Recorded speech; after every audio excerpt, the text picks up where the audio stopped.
Synodality is the walking together of Christians with Christ towards God's kingdom, oriented towards mission. No one of you is a warm body at this synod. You are here because we want your gifts, your wisdom, your experience.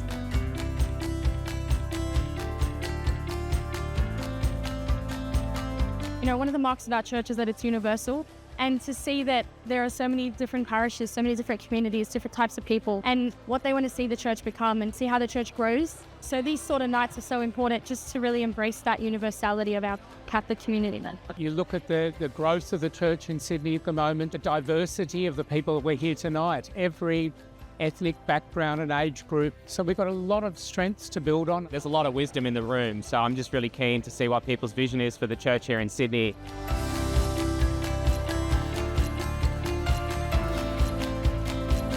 If you come to these things, we pray, pray, pray. Not just a quick prayer, but really asking God to be with us, really listening to Him. The Synod members actually want to pray together and to be listening to God and not just to their own preferences and politics and interests. As a church, we need to reflect on, okay, what is, I suppose, the Holy Spirit calling us to do at this moment to try and make the most of these apostolic possibilities that we have. What is God?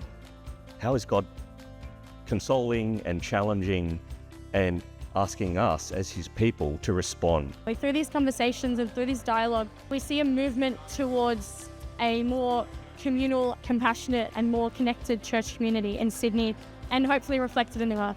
It is a spiritual event, a process of hearing the Spirit speaking to the churches through humble listening and prayerful discernment.